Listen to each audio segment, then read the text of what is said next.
सबसे पहले तो मैं आपको ये खबर दे दूं, जहां पर सियासी जमातें एक दूसरे के साथ राब्ते कर रही हैं, मसलन तहरीक इस्तेहकाम पाकिस्तान और नून लीग में राब्ते हो गए, जमीयत उलमा इस्लाम में राब्ते हो गए, पीपल्स पार्टी ने भी अपने दोस्तों से राब्ते शुरू कर दिए हैं। तो वहां पर एक मीटिंग होती है, मैं आपको बताता हूं, इसी दौरान इन राब्तों में, सियासी राब्तों के अलावा एक मीटिंग होती है, जो मीटिंग बड़ी अहम तरीन अफराद पर मुश्तमिल लोगों की मीटिंग होती है। इस मीटिंग में मेरे पास मुसद्दक़ा ज़राए से इत्तला यह है कि तहरीक इंसाफ के साथ राब्ते शुरू हो गए। मुज़ाकरात में जो मामलात भी सामने आएंगे, उसके बाद कई सियासी जमातें सियासी मैदान छोड़ जाएंगी। एक और खबर दे दूं कि बाकी सियासी जमातों का अभी तक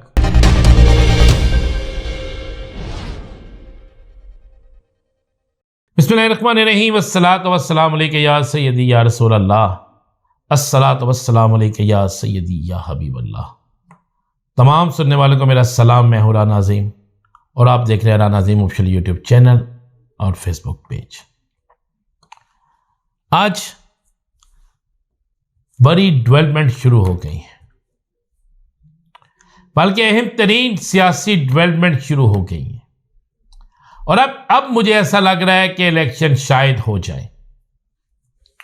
मैं ये कभी नहीं कहता कि इलेक्शन ना हो, इलेक्शन एक जमहूरी अमले से होना चाहिए, लेकिन जो आसार नजर आ रहे थे, जिस तरह कुछ सियासी जमातों ने दरखास्तें दे दी और दीगर मामला चल रहे थे, लेकिन अब सुनने में आया है कि एक ऐसा प्रेशर जो इंटरनेशनल प्रेशर है, उस प्रेशर के बाद अब जोर तोड़ की सियासत एक तरफ, इलेक्शन होना लाजम एक तरफ, इस पर काम शुरू हो गया है।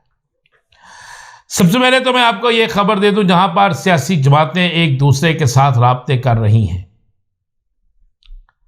मसलन तहरीक इस्तेहकाम पाकिस्तान और नून लीग में राब्ते हो गए, जमीयत उलमा इस्लाम में राब्ते हो गए, पीपल्स पार्टी ने भी अपने दोस्तों से राब्ते शुरू कर दिए हैं। तो वहां पर एक मीटिंग होती है, मैं आपको बताता हूं, इसी दौरान इन राब्तों में, सियासी राब्तों के अलावा एक मीटिंग होती है, जो मीटिंग बड़ी अहम तरीन अफराद पर मुश्तमिल लोगों की मीटिंग होती है। इस मीटिंग में डिस्कस किया जाता है पाकिस्तान में होने वाले इंतखाबात के हवाले से। ये बड़ी अहम खबर है, गौर से सुनिएगा और इसे आखिर तक देखिएगा। इस मीटिंग में बाकायदा डिस्कस किया जाता है एक एक सियासी जमात को, एक एक सियासी जमात के होमवर्क को, एक एक सियासी जमात के हवाले से बहुत सी अहम तरीन चीजों को आपको खबर मैं ये दे देता हूं, और खबर बड़ी अहम है कि इस मीटिंग में, जिसमें बड़े अहम लोग शामिल हैं, रिजल्ट ये निकलता है कि मौजूदा इंतखाबात में पीटीआई को माइनस करना किसी सूरत भी मुमकिन नहीं है। अगर पीटीआई को माइनस किया जाता है तो फिर पीटीआई के ही लोग आजाद हैसियत से जीत कर आएंगे, जिनकी तादाद बहुत बड़ी होगी, और फिर वो वही काम करेंगे, वही हुक्म मानेंगे जो उन्हें पीटीआई की क़यादत की तरफ से दिया जाएगा। लिहाजा पीटीआई के साथ तय यह पाता है कि मुज़ाकरात के सिलसिले को शुरू किया जाए, ताकि पाकिस्तान के मुआशी हालात, सियासी इस्तेहकाम और दीगर मामलात के हवाले से तहरीक इंसाफ के साथ राब्ते शुरू किए जाएं।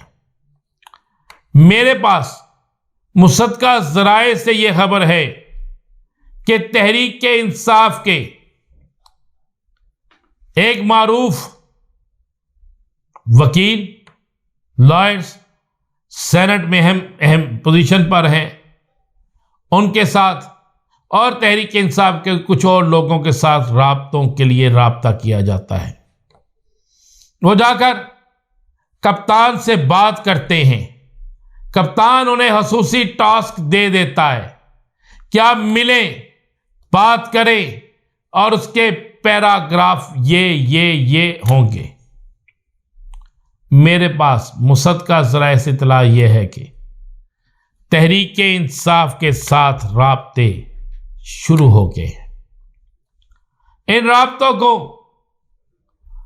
का पहला राउंड हो चुका है और इस पहले राउंड के बाद अभी मजीद इसमें कई राउंड होंगे और इन मुज़ाकरात में जो मामलात भी सामने आएंगे उसके बाद कई सियासी जमातें सियासी मैदान छोड़ जाएंगी। तहरीक इंसाफ के अहम तरीन जराए इस बात की तस्दीक कर रहे हैं कि राब्तों का सिलसिला शुरू हो चुका है और तमाम चीजें, कोई भी फैसला कप्तान की मर्जी के बगैर नहीं होगा। हर फैसला कप्तान से पूछकर, कप्तान की मर्जी से और कप्तान की हदायत से होगा। सराय कहते हैं कि कप्तान ने अहम तरीन टास्क दिया है अपनी एक टीम को और उस अहम तरीन टास्क में ये तमाम चीजें शामिल हैं और इस अहम तरीन टास्क के बाद वाज़े तौर पर आने वाले दिनों में आपको यह चीज नजर आ जाएगी कि इन राब्तों के क्या रिजल्ट निकले हैं। अगर इन राब्तों में मामला तय हो जाते हैं, कब मेरे पास तो ये इतला है और इसकी तस्दीक की है एक पीटीआई के अहम रहनुमा ने कि हमें ये कहा गया कि हमने कुछ नहीं मांगना, सिर्फ और सिर्फ यही कहना है कि हमें इलेक्शन में फ्री एंड फेयर इलेक्शन दिए जाएं। हम कल भी पाकिस्तान के लिए काम कर रहे थे और आज भी पाकिस्तान के लिए काम कर रहे हैं। एंटी पाकिस्तान जो भी शख्स होगा वो हमारा हिस्सा नहीं होगा। सुनने में है कि अब इसका दूसरा राउंड पीर या मंगल को होगा और अहम तरीन टास्क जो कप्तान ने दिया था उसके बाद काम अच्छी तरफ चला गया। एक और खबर दे दूं कि बाकी सियासी जमातों का अभी तक मैं पहले बता चुका हूं कोई चीजें मुकम्मल नहीं हुई। 80% नशिस्तें फाइनल हो चुकी हैं तहरीक इंसाफ की तरफ से। 20% नशिस्तों पर काम जारी है। तहरीक इंसाफ एक बड़ा सरप्राइज देने जा रही है। उम्मीदवार कौन होंगे, किस वक्त होंगे, किस हलके से होंगे, इसका ऐलान वक्त हालात के मुताबिक किया जाएगा। अगर मुज़ाकरात में कुछ चीजें तय हो जाती हैं तो फौरी ऐलान होगा। अगर मुज़ाकरात पे चीजें तय नहीं होती तो फिर मेंबर्स का ऐलान उस वक्त होगा जिस वक्त सिर्फ उसने सर्टिफिकेट जमा करवाना होगा और फिर वो जब मैदान में आएगा तो फिर इलेक्शन की सूरत हाल तब्दील हो जाएगी। मजीद क्या होने जा रहा है आपको बताएंगे अगले व्लॉग में। इजाज़त दीजिए। अल्लाह हाफ़िज़।